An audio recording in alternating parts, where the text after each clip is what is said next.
¿Qué tal? Qué gusto que se conecta a un curso más de la Escuela de Desarrollo Cristiano de la Iglesia Bíblica Torrefuerte.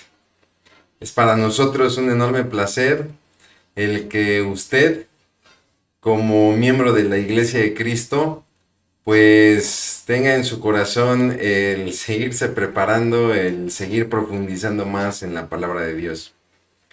Y en esta ocasión, pues este curso que nos ha venido ocupando es el Evangelio de Mateo, ya en su sesión número 4. Esta sería nuestra cuarta sesión, donde lo que buscamos no solamente es conocer más acerca de este maravilloso libro del Evangelio de Mateo, sino que a través de él podamos profundizar en nuestro conocimiento de Dios y podamos fortalecer nuestra relación con Dios y obviamente pues con los demás. Si me lo permite, voy a hacer una oración para que comencemos nuestra clase. Vamos a orar. Bendito Dios, te damos muchas gracias porque tú eres bueno. Gracias Señor porque nos das la hermosa oportunidad de abrir tu palabra y de aprender de ti, Señor. Padre, ayúdanos, Padre, a responder a todo aquello que tú demandes de nuestra vida, de nuestro corazón, con el único y firme propósito, mi Señor, de poder testificar de tu nombre, de poder manifestar al mundo tu gloria, tu naturaleza, tus atributos, y que cada vez más personas se acerquen a ti. Úsanos. Gracias por tu palabra, gracias por esta clase, por todos estos recursos que tú permites, pero sobre todo, gracias por los corazones de aquellos que te buscan. Que sea tu espíritu hablando a cada uno de nosotros en Cristo Jesús. Amén. Muy bien, pues le decía yo que estamos prácticamente en lo que sería ya nuestra cuarta sesión de este estudio que está planeado en 12 sesiones, este curso de 12 sesiones acerca del Evangelio de Mateo, donde estaremos estudiando básicamente lo que es el capítulo 11, es el capítulo 11 de Mateo, donde nos estamos basando en la obra de Rafael Porter y en colaboración con Gabriel López, que es precisamente Listos para el Rey. Es el título de este pequeño comentario bíblico. Ustedes pueden ver, es muy delgadito, ¿no? Editado por Ediciones Las Américas, que no por ser pequeñito significa que es pobre o carente de contenido. La verdad es que son comentarios bíblicos, es una serie de comentarios de cada libro de la Biblia muy valiosos, y por lo mismo es que hemos decidido tomarlo como referencia para nuestros cursos en la Escuela de Desarrollo Cristiano. Somos una iglesia bíblica y buscamos que nuestra doctrina esté basada 100% en la palabra de Dios, 100% en la Biblia. Y Ediciones Las Américas pues no nos defrauda en ese sentido. Y bueno, pues aquí en este libro, Listos para el Rey, de Rafael Porter, estamos entrando al capítulo 4, que los autores lo han titulado como Dos Alternativas. Eh, Le repito, en realidad lo que estamos estudiando, lo que vamos a estudiar es el capítulo 11. ¿Por qué le llama Dos Alternativas? Bueno, me gustaría hacer antes un repaso acerca de lo que veníamos viendo en la sesión pasada, en la tercera sesión, para poder hilar la intención de los autores con este título de Dos Alternativas. Habíamos hablado acerca del testimonio de Jesús, de que Jesús es el Mesías. Ese es el objetivo, ese es el propósito de Mateo. Mateo lo que quiere es demostrar en especial al pueblo judío que Jesús es el Mesías que el pueblo está esperando. Jesús es un Mesías que rompe todo molde. ¿Y a qué me refiero que rompe todo molde? Bueno, que es este Mesías que viene a romper toda expectativa del hombre. Los judíos habían formado una expectativa de cómo debía ser el Mesías que había de venir, cómo debía ser el ungido de Dios que Dios mismo mandaría, y ellos ya habían pensado en un hombre, en un insurgente, en un revolucionario que iba a liberar a los judíos de la opresión romana, que los iba a volver a ser una primer potencia en el reino antiguo. En fin, ¿no? Que iba a ser un hombre poderoso, sentado en un trono. eh, y bueno, pues Jesús viene a romper todas esas expectativas, ¿no?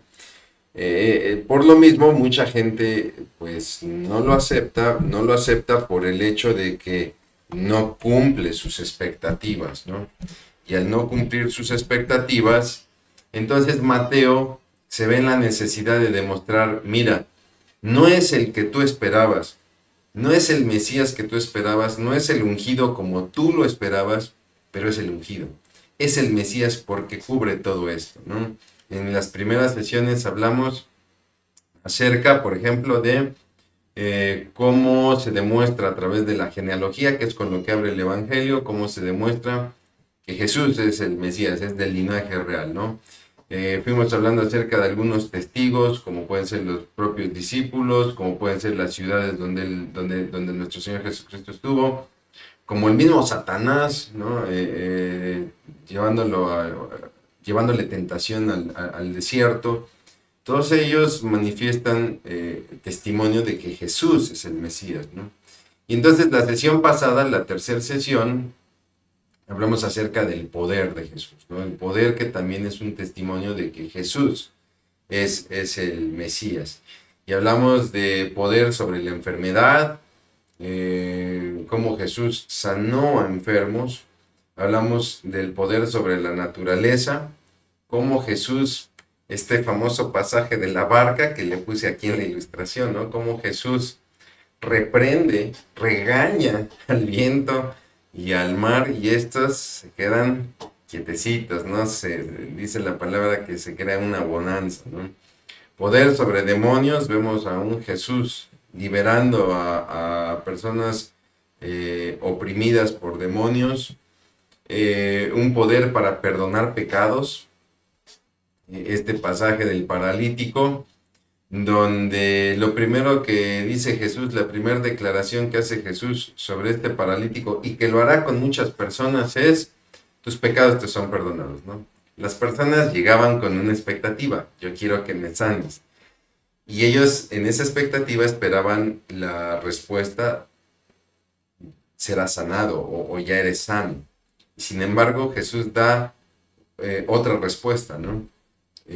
O más bien dicho, una primera respuesta, porque sí va a responder con sanidad, pero antes Jesús está resolviendo algo que es más urgente, que es la condición espiritual. A ti te digo, tus pecados te son perdonados. Claro que esto causa un revuelo, sobre todo entre los principales sacerdotes, y entonces Jesús coloca esta paradoja muy a su estilo, ¿no? Bueno, ¿qué es más fácil? Decirle a una persona, tus pecados te son perdonados, o levántate y camina, refiriéndose al paralítico, ¿no? Y le decía yo, si vamos con la lógica, pues sí, es más fácil a una persona decirle, pues mira, tus pecados te son perdonados, ¿no? Difícilmente cualquiera de nosotros podría hacer que un paralítico se pare y camine. Ese es el punto de Jesús, ¿no? Esa es la lógica con la que ustedes humanamente están pensando. Pero para que vean que soy el Hijo de Dios, entonces a ti te digo, levántate, toma tu lecho y anda, ¿no? Si se cumple esta situación, se cumple la otra. Si, es el principio AB, ¿no? Si se cumple el B, se cumple A. Te escandalizas por A, porque he dicho que sus pecados le son perdonados, es más difícil cumplir B. Pero si yo logro cumplir B, entonces voy a cumplir A. Y mira, para que te quede muy claro, a ti te digo, levántate, toma tu lecho y camina o vete, y se cumple B. Por lo tanto, se cumple A. ¿Ok? Entonces este sería el testimonio de el perdonar pecados, que es muy importante, sobre todo en el ministerio de Jesús y en la prueba de que Jesús es el Mesías. Hay poder para cambiar vidas. El propio autor pone su ejemplo. Él es un publicano que está a la mesa cobrando impuestos y de repente Jesús lo llama, ¿no? Y prácticamente el Evangelio de Mateo también es un evangelio del testimonio de su vida y de la vida de sus compañeros, de sus amigos, que también eran recaudadores de impuestos, ¿no? Que también eran publicanos. Hay un poder sobre la tradición, ¿no? De hecho, hablábamos en sesiones pasadas acerca del Sermón del Monte, donde efectivamente Jesús dice, yo no vengo a romper la ley, bueno, más bien a abrogar la ley, no vengo a cancelar la ley, sino que vengo a cumplirla por ustedes. La ley sigue vigente. Ustedes no la pueden cumplir. Yo la voy a cumplir por ustedes. Y en ese proceso Jesús confronta sobre todo a los líderes religiosos por haber atendido más a la tradición que inclusive a la ley. En la tradición, de hecho, se perdió la esencia de la ley. Dios nos dio la ley porque el propósito de la ley era establecer una relación entre el hombre y Dios. Y los religiosos, los líderes religiosos, se enfocaron más en la forma de la ley que en el fondo de la ley, ¿no? Y entonces Jesús muestra su poder sobre la tradición, muestra su poder sobre la muerte. Recordemos el pasaje de la hija de Jairo, la cual ha fallecido. Jesús llega al lugar y resucita a esta chica, dice la palabra que la toma por la mano y la chica se levanta, ¿no?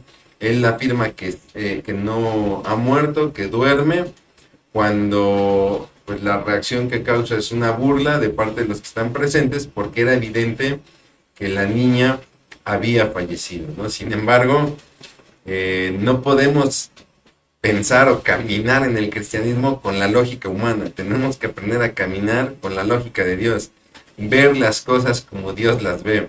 Y para Dios, para Jesús, la niña no estaba muerta, ¿no? Efectivamente pasó como Jesús dijo que iba a pasar, ¿no? Vemos también el poder sobre la ceguera, sobre la mudez, ¿no? En esta situación donde va de la mano con el poder sobre la enfermedad, en el caso de la ceguera, y también va de la mano con el poder sobre los demonios, en el caso de la mudez. Recuerden que esta persona que no podía hablar sufría una opresión demoníaca y nos dice la palabra que el demonio era el que no lo dejaba hablar, ¿no? Y bueno, después de todos estos testimonios del poder de Dios, vemos también la compasión de Jesús, ¿no? Dice la palabra que Él tiene compasión por la multitud, porque Él los ve y ve a una multitud desamparada. Los ve como ovejas que no tienen pastor. ¿Por qué? Porque los líderes no están haciendo su trabajo, ¿no? Y entonces Jesús remarca la necesidad de que sus ovejas tengan pastor, ¿no? Jesús viene a ser el buen pastor. Sin embargo, Jesús también nos enseña la importancia de que nosotros, que tú, que yo, también seamos estas personas que tengan cuidado de la grey. No necesariamente ser un pastor como lo entendemos hoy en día, este ministro que es preparado, que tiene una preparación, que es ordenado, que es reconocido por una congregación, que es reconocido por otros ministerios, ¿no? Eso es un pastor. Sin embargo, la invitación es que cada uno de nosotros, si bien no somos estos pastores, digámoslo así, nominales, pues sí ejercemos una especie de pastorado para con los que están a nuestro alrededor, ¿no? En el sentido de que pues intercedemos por las necesidades de otros. Yo quiero que pienses en tu círculo, ¿no? Tu hogar, tu trabajo, si estás en la escuela, en tu escuela, ¿no? Y en tu propia iglesia, ¿por qué no? En tu hogar, con tus vecinos, vamos, hasta cuando vas al mercado, ¿no? Tú tienes que ser, como lo veíamos en sesiones anteriores, sal de la tierra, luz del mundo, y tienes que reflejar a Dios. Y eso muchas veces conlleva a tener atención por la gente que no conoce a Dios, porque es gente que está como oveja sin pastor. Y entonces Jesús establece, rogad al Padre, porque la mies es mucha y los obreros son pocos. Rueguen al Padre para que envíe más obreros a la mies, a la obra, ¿no? Entonces, esto nos habla también de un compromiso, ¿no? Es un compromiso para que nosotros podamos atender la obra sin la necesidad o sin esperarnos a que nos llegue un nombramiento, ¿no? Y de repente tengamos como esta, que nos desliguemos de ciertas responsabilidades porque yo no soy el pastor, a mí no me toca, ¿no? Si está en mis posibilidades, yo puedo interceder por una persona, yo puedo apoyar a una persona, ¿no? Y no necesariamente tengo que ser un pastor, puedo visitar a los enfermos, puedo, no sé, ayudar con alguna ofrenda o qué sé yo, sin la necesidad de ser un pastor, ¿no? Obviamente el pastor, ya hablando del ministerio, pues es esta persona que vela por las almas de su congregación y sirve como orientador, como consejero, etcétera, ¿no? Quizás si yo no soy pastor, efectivamente yo no me atrevería a darle consejería y mucho menos consejos de vida a las personas. ¿Por qué? Porque no tengo ese encargo, ¿no?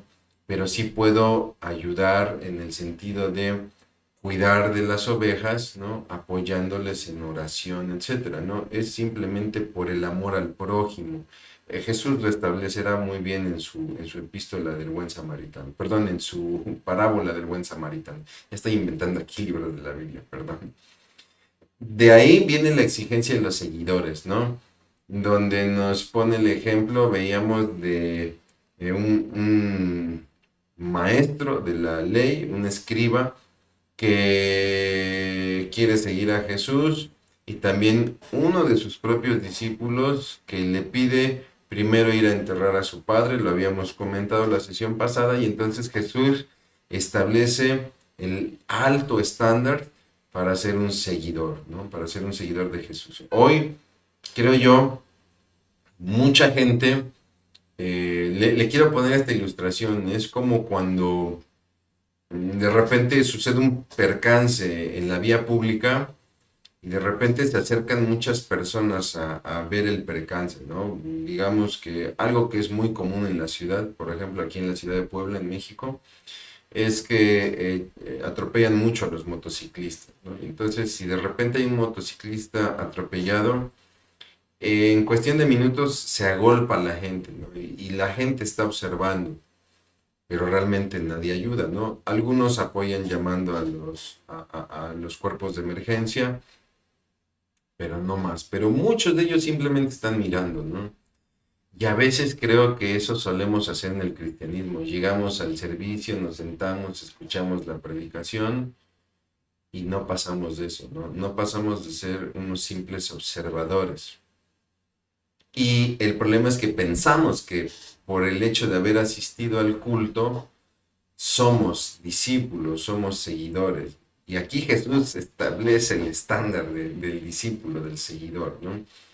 Y acto seguido viene la comisión a los discípulos, ¿no? Empieza un entrenamiento y los empieza a comisionar para llevar la palabra, ¿no? Este es el contexto del repaso de la sesión anterior que nos lleva entonces a poder entender a qué se refieren los autores con este título de las dos alternativas. ¿Por qué? Porque mire usted, el Evangelio produce dos respuestas. Cuando uno comparte las buenas nuevas del Evangelio, el Evangelio es dicotómico, ¿no? Es decir, produce simplemente dos respuestas. Es blanco o negro, no hay una escala de grises. Cuando yo le comparto a una persona el Evangelio, o lo aprueba o lo rechaza, ¿no? Y viene la pregunta, ¿no? ¿Por qué sucede esto? ¿Por qué a veces las personas aprueban el Evangelio o por qué a veces lo rechazan? Y se dice mucho que es por la manera en cómo se presenta el Evangelio, ¿no? Y se hablan de propuestas, de cómo presentar el Evangelio de manera efectiva, de cómo compartir el Evangelio de manera efectiva. Le llamamos evangelizar, ¿no? Cómo evangelizar de una manera efectiva.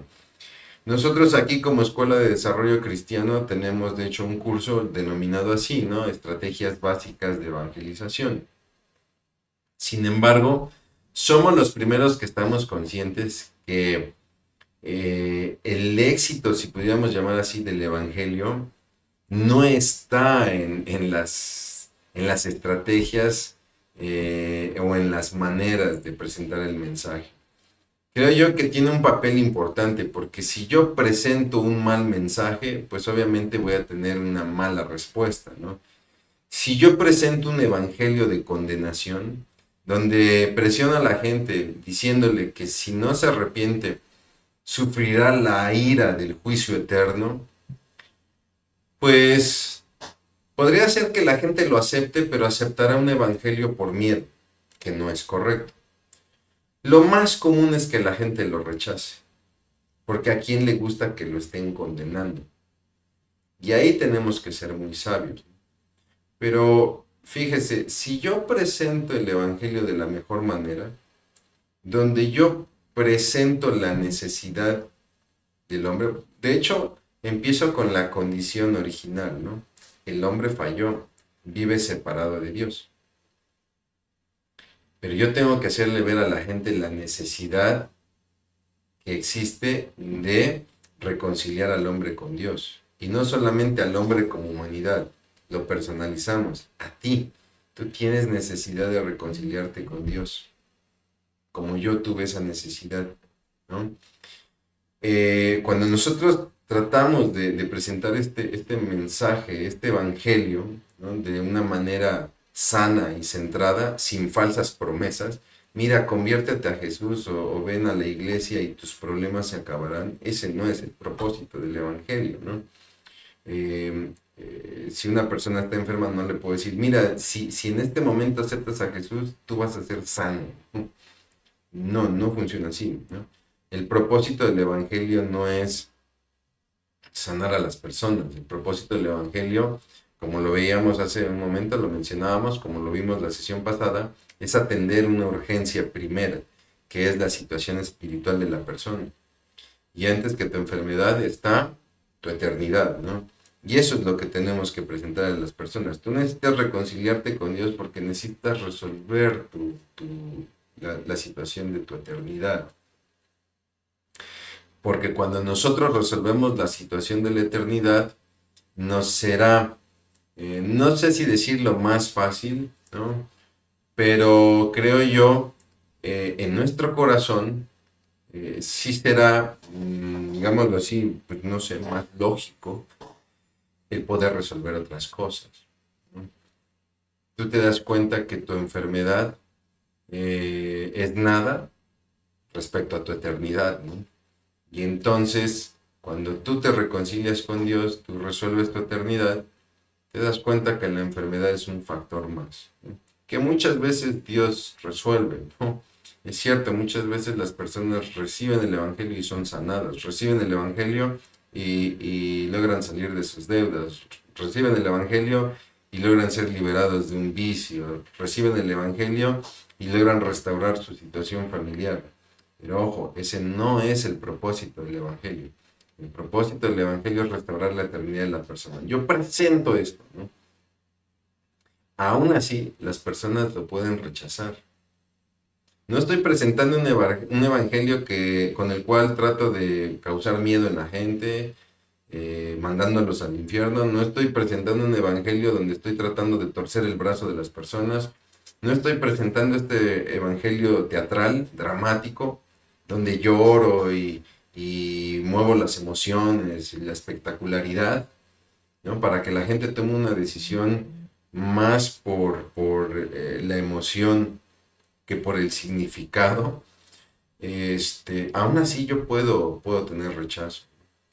Jesús presentó la verdad de Dios, lo vino haciendo desde el Sermón del Monte, ¿no?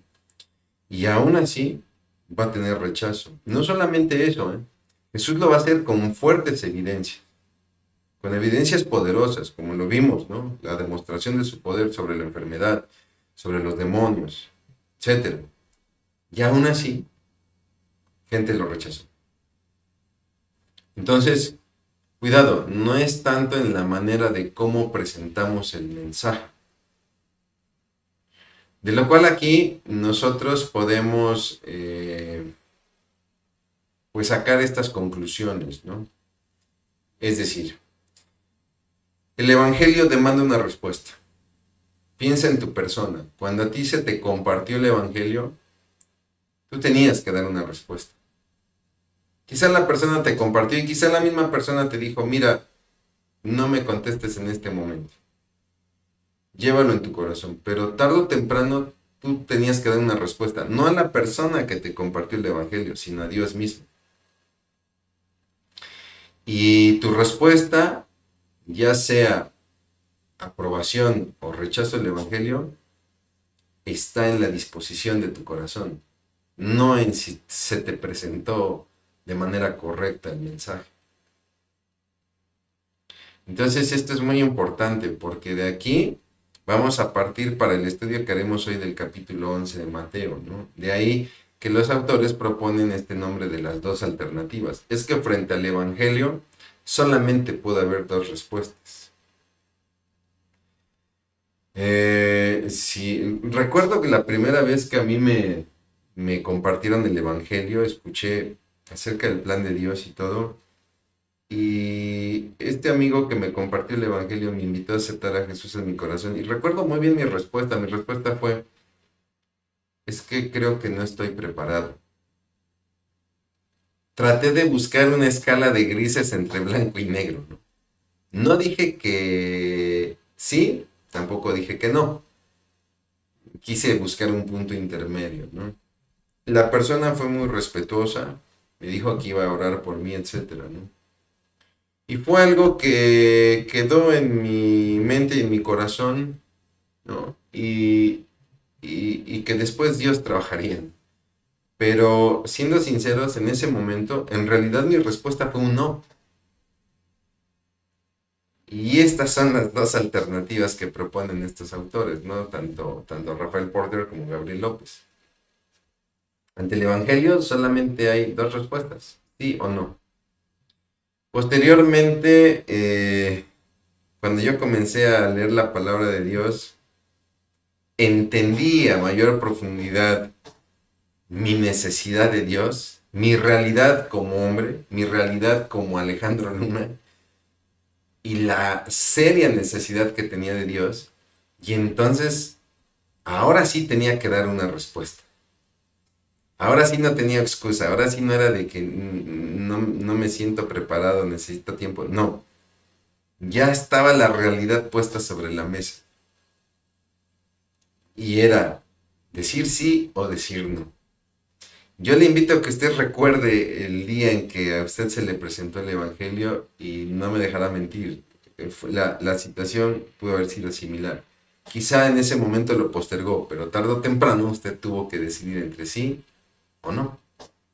Entonces,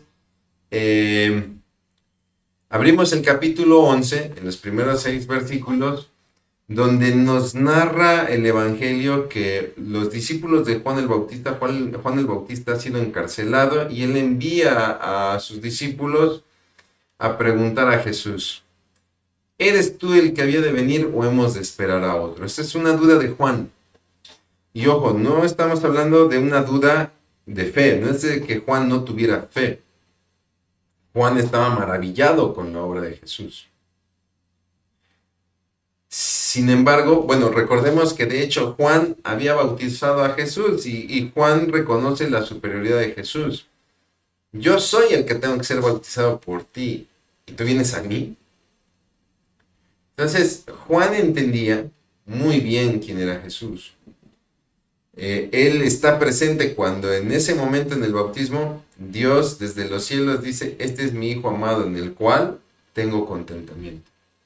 Pero la gente, les repito, en su expectativa, ellos esperaban un Mesías poderoso, un Mesías glorioso ante sus ojos, ¿no? Y a Jesús le tenían como un profeta, ¿no? De los que hace mucho tiempo ya no había existido en Israel, ¿no? Y Juan quiere confirmar lo que él días pasados había visto en Jesús, ¿no? Y él no quiere equivocarse. y lo pregunta directamente. Bueno, no directamente porque él está en prisión, pero manda a sus discípulos. Jesús, quiero confirmar, por favor, no quiero equivocarme. ¿Eres tú el que había de venir o hemos de esperar a otro? La respuesta de Jesús no es directa, no le dice a los discípulos, vayan y díganle a Juan que sí, que yo soy.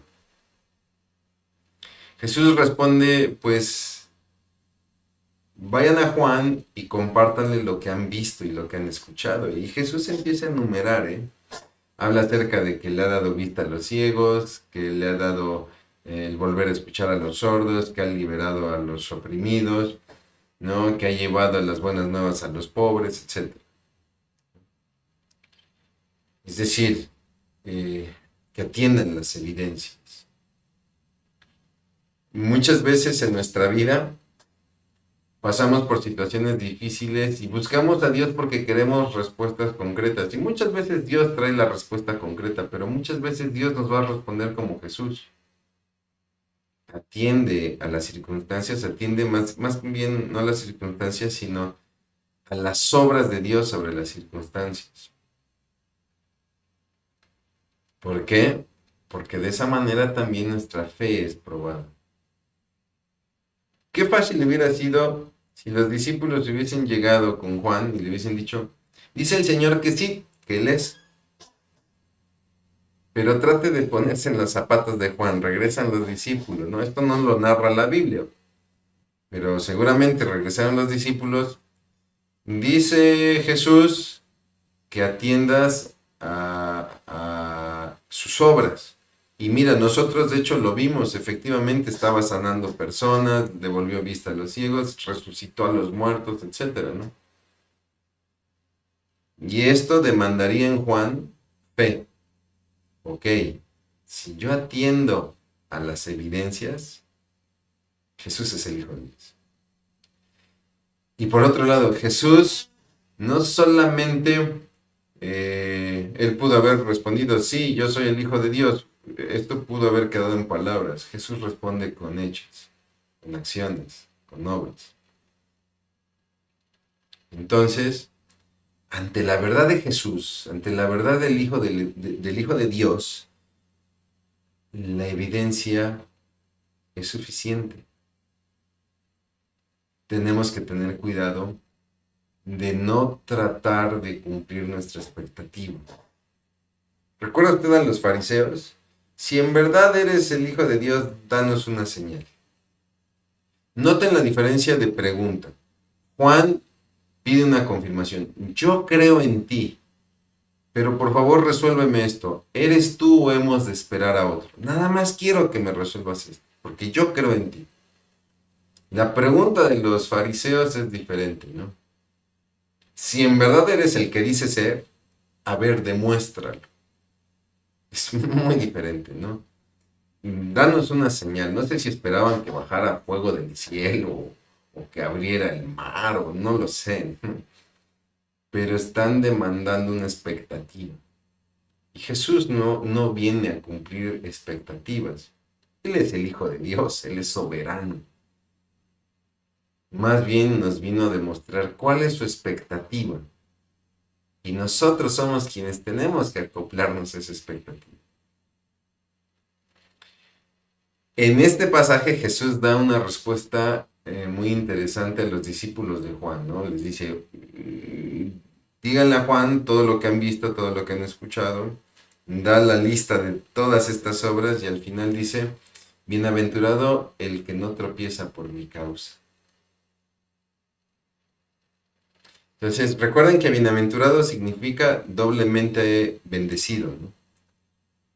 Una persona es doblemente bendecida, es una manera como de exagerar una idea. En técnicos hermenéuticos a esto se le llama una hipérbole, ¿no?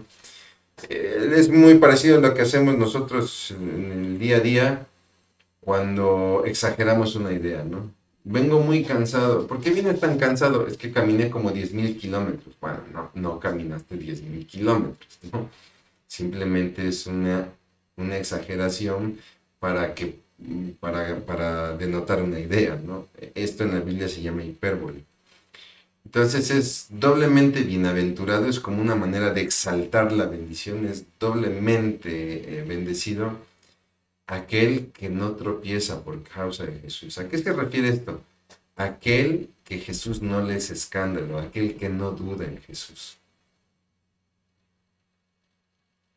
Vayan con Juan, díganle lo que han visto y lo que han escuchado y recuérdenle que es doblemente bendecido aquel que no tropieza dudando de mí.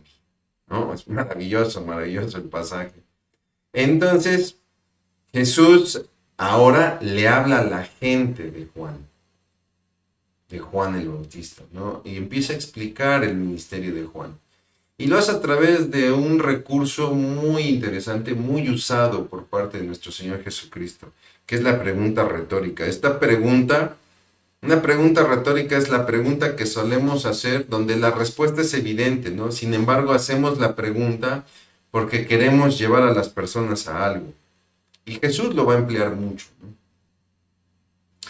Y entonces se dirige a las personas que estaban ahí en el lugar y les dice, ¿qué salieron a ver al desierto? ¿Qué han salido a ver al desierto? Se refiere a estas personas que iban al desierto donde Juan el Bautista se encontraba, ¿no? Iban ahí al desierto para escuchar el mensaje de Juan. Y como le decía yo en el ejemplo, perdón, del percance vial, ¿no? Donde de repente uno escucha el golpe o el quebrar de vidrios, el rechinido de las llantas, inmediatamente sale uno a ver qué pasó, ¿no? Entonces de repente las personas, oye, hay alguien por ahí que viste de saco, cordón y come langostas y miel y pues está hablando acerca de arrepentirnos, etcétera, ¿no? Pues vamos a ver, ¿qué salieron a ver al desierto? Dice Jesús. ¿Una caña sacudida por el viento? ¿Un hombre con vestiduras reales o con vestiduras caras? No, han salido a ver un profeta. ¿A qué se refiere esto de una caña llevada por el viento o de un hombre con vestiduras de riqueza, ¿no?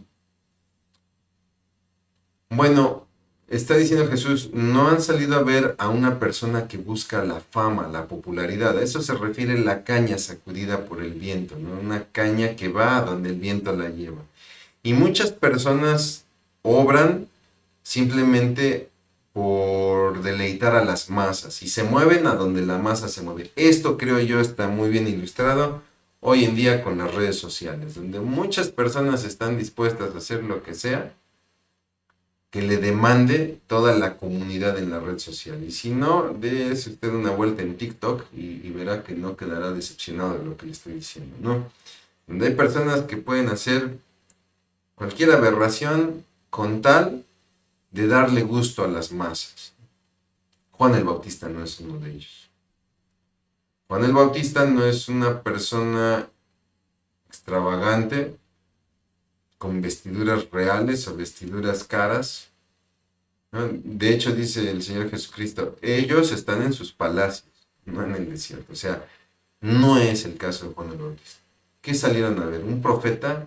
Sí. Y yo les digo que es un gran profeta, un mayor profeta. Y entonces Jesús establece la importancia de Juan, ¿no? Dice Jesús que es mayor, el mayor de los profetas. No está hablando en una situación si me lo permite usted, no está hablando de una situación de jerarquía. No es una situación de multinivel. Lo que Jesús está estableciendo es que es un profeta que es especial. Quizá no es más que Isaías, quizá no es más que Jeremías. No es el hijo consentido de Dios. No, porque Dios a todos nos ama por igual. Pero Jesús establece que Juan el Bautista es un profeta especial. Porque es aquel del que otro profeta, habló anteriormente. Isaías habló de la voz que clama en el desierto, de aquel que iba a venir y que iba a preparar el camino del Señor. Que estuviéramos atentos, porque cuando esta voz que clama en el desierto hable del ungido, iba a llegar el ungido. Y eso se cumple en Juan el Bautista.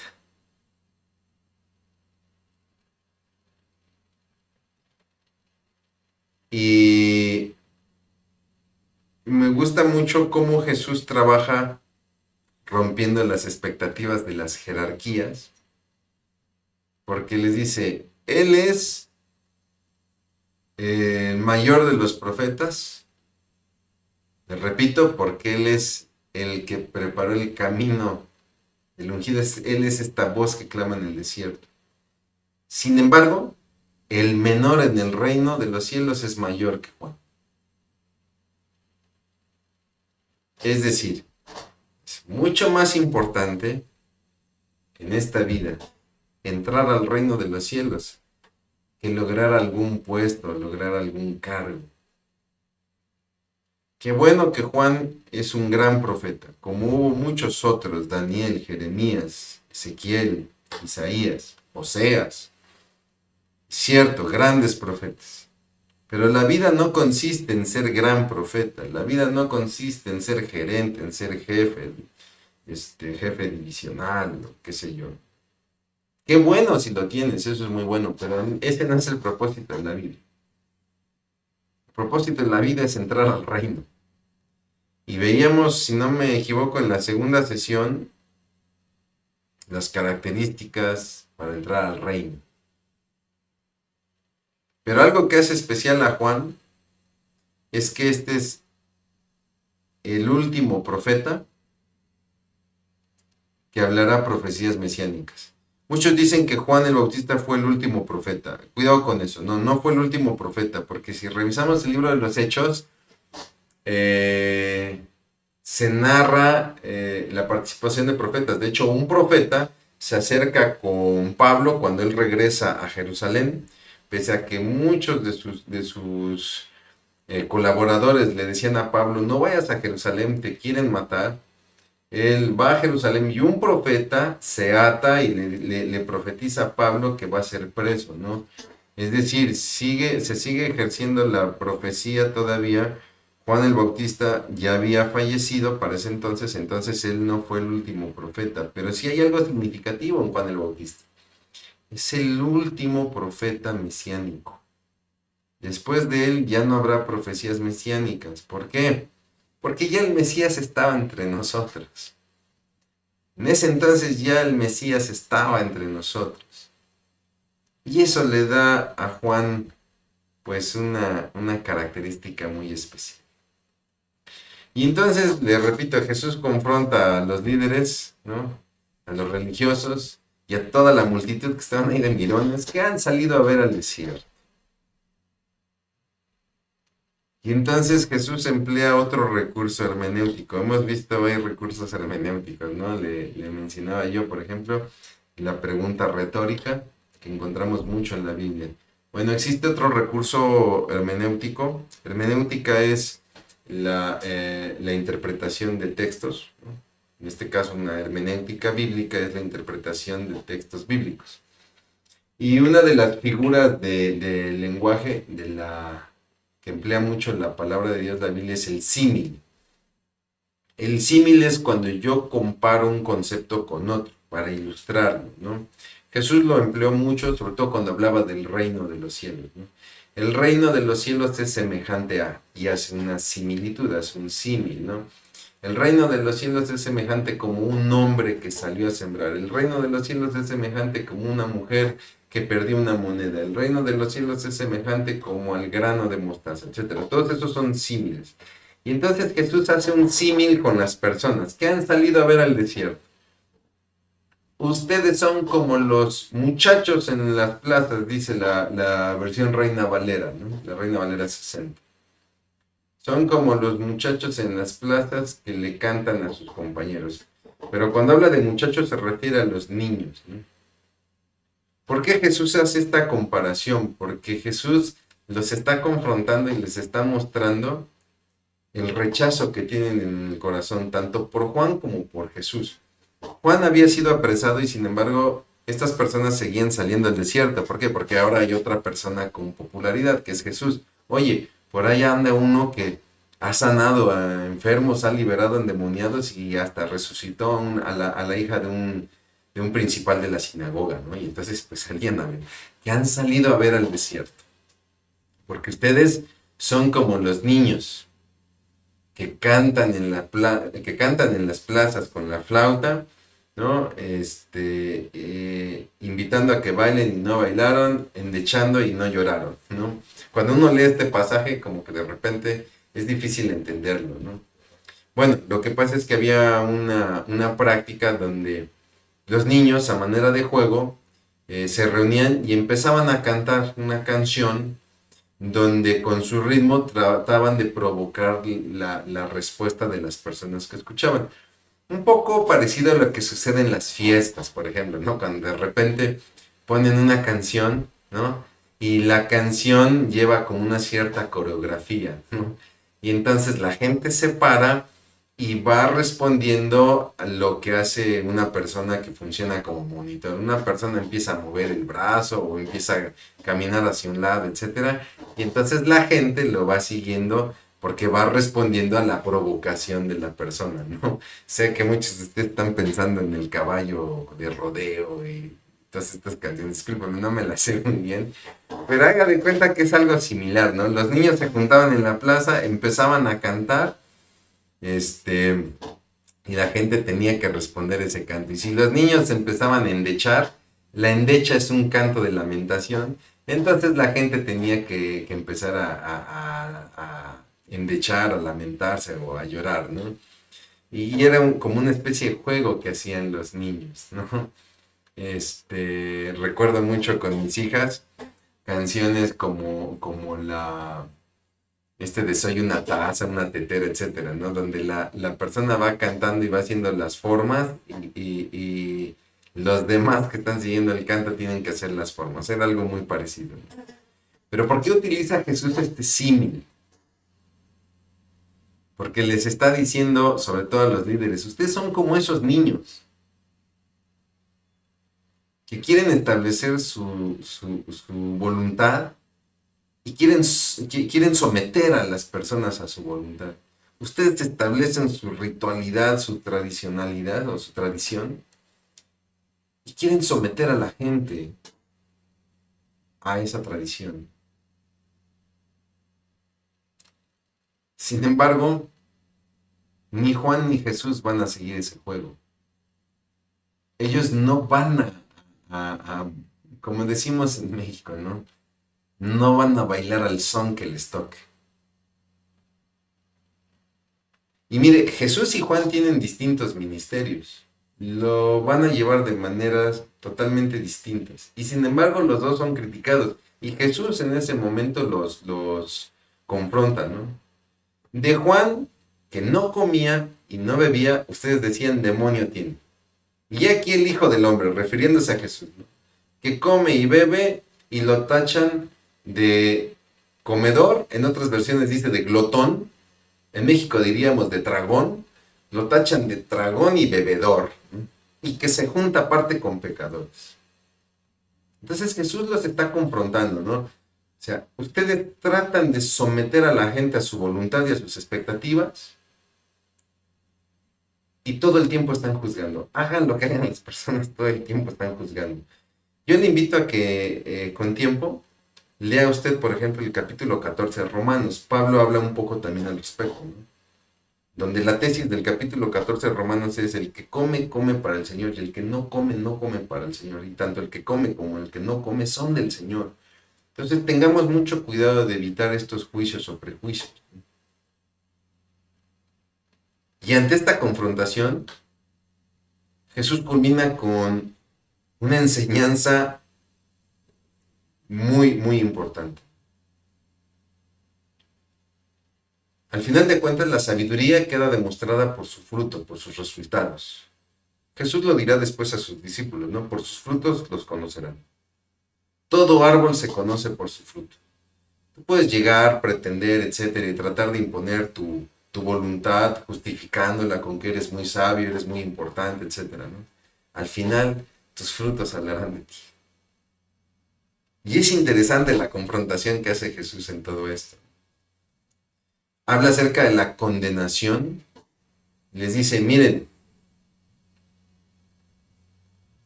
va a ser más severa la condenación a ustedes que a Tiro, Sidón y Sodoma.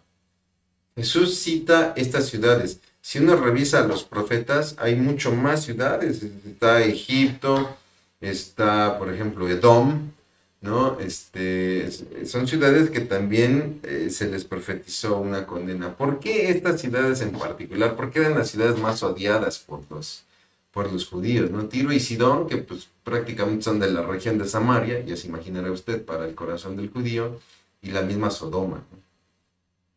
Porque son ciudades, como el caso de Sodoma, que tienen una fama de perversas. Y Jesús les dice, bueno, pues estas ciudades, su castigo será menor que el de ustedes. ¿Cuál es la razón? Que ustedes rechazaron al Hijo de Dios. Jesús dice, si en estas ciudades se hubiese predicado el reino de los cielos, otra hubiera sido la situación. Ustedes están gozando con esa ventaja y no la están aprovechando. Vaya que cuando el Señor Jesucristo regaña y confronta, pues, ¿qué puede uno decir? Y terminamos el pasaje con una invitación, que a mí me encanta, es de mis pasajes favoritos. Yo sé, hermano, que va a decir, ay, hermano, para usted todos los pasajes son favoritos. Pero es que si me acompaña usted ahí al final del capítulo 11, no me dejará mentir. Vaya invitación que hace el Señor Jesucristo. Se presentan dos alternativas, como lo proponen los autores. Ante el Evangelio, o digo que sí o digo que no. Y el Evangelio es una invitación. Sin embargo, nadie puede aceptar esta invitación, nadie puede decir que sí sin la revelación de Dios. Y la invitación de Jesús es, venid a mí todos los que estéis cargados y trabajados, que yo os haré descansar. Jesús nos invita a acercarnos a Él y a confiar en Él. Y Jesús establece que esto no le es dado a sabios.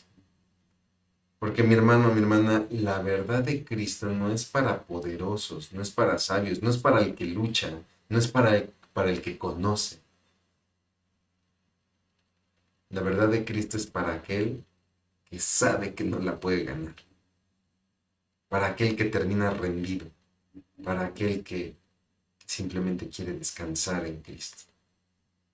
Y esto es muy hermoso, mi hermano, porque la verdad es de Dios, es totalmente de Dios. Él la presenta, Él la revela a través de su palabra, a través de Cristo mismo. Y no se trata de que yo la tomo. Él nos lleva a ella. Por eso me gusta mucho el pasaje de Efesios, donde dice que por gracia sois salvos por medio de la fe. Tú, por fe, recibes la salvación. Pero ¿qué crees? Esa fe no viene de ti. Dios la coloca en ti, para que en todo Dios tenga la gloria, para que tú no llegues al cielo diciendo, sí, yo estoy aquí porque gracias a mi fe yo decidí seguir al Señor. No, porque tú no generas la fe. Tú simplemente pusiste la decisión. En tu humanidad, en tu libre albedrío, pusiste la decisión. Pero la fe la colocó Dios. Por lo tanto, Dios es autor de la verdad en su totalidad. Para terminar, mis hermanos, llevémonos unas preguntas de reflexión. ¿Cuál es nuestra expectativa de Jesús? Revisemos nuestras expectativas acerca de Jesús. No vaya a ser que estemos poniendo expectativas falsas y después nos sintamos defraudados. Y no solamente por Jesús, por sus siervos. De repente colocamos expectativas. Es que un pastor debiera de ser así. Es que un líder de alabanza debiera ser asado, ¿no? Es que un líder de jóvenes debería de cubrir ciertos requisitos. Y a veces son requisitos que ponemos en base a nuestras expectativas. Y cuando estas personas no lo cumplen, es que yo no sé cómo se puede llamar pastores, que en esta iglesia falta amor, etcétera. cuando en realidad el problema eras tú mismo, somos nosotros mismos por colocar falsas expectativas. Hermanos, somos capaces de ver la evidencia del poder de Dios para tomar la decisión por Él. Somos capaces de ver y escuchar todo lo que Dios hace en nuestra vida, todo lo que Jesús hace en nuestra vida, para poder tener la seguridad de decir, este es, no estamos esperando otro, este es. ¿Usted a qué ritmo se mueve en su vida? El mundo está tocando su música, como los niños en las plazas. ¿Se está moviendo usted a la música, al ritmo de la música del mundo, a la moda, o a su propia voluntad? ¿O se está moviendo al ritmo de Cristo? ¿En verdad usted se acerca a Jesús y confía plenamente en Él? ¿En verdad usted descansa en Él? Si Jesús nos invita a descansar, entonces ¿por qué nos habla de llevar un yugo? Yo quiero que reflexione en esto, ¿no? Si Él nos habla, venid a mí todos los que estéis cargados y trabajados, que yo os haré descansar, ¿por qué entonces nos habla de llevad mi yugo? Y le quiero dejar esta tarea, por favor, haga esta tarea. Reflexione cuál sería ese yugo en su vida. El yugo de Jesús en su vida. Me encantaría respondérselo, pero ¿sabe qué? Eso es muy personal. Y esa respuesta solamente la podrá tener Dios para cada uno de nosotros. Le agradezco mucho el que me haya acompañado en esta ya la cuarta sesión. Ya me estoy adelantando en esta cuarta sesión de nuestro curso del Evangelio de Mateo. Vamos a hacer una breve oración y daremos por concluida esta sesión. Amado Dios, te damos muchas gracias por tu palabra, gracias por todas las enseñanzas que nos traes a través de ella. Ayúdanos a meditar en ella y a realizar todas aquellas acciones y cambios necesarios simplemente para glorificar tu nombre. Te doy gracias por los corazones de todos aquellos que siguen este curso, Señor. Que seas tú trayendo todas las respuestas a su alma y a su corazón. Te damos gracias en Cristo Jesús. No olvide, siga usted leyendo el Evangelio de Mateo, siga usted apoyándose tanto en los apuntes de esta clase, como también si tiene usted o cuenta usted con algún comentario bíblico de Mateo, será también de mucha riqueza. Muchas gracias, que Dios le bendiga.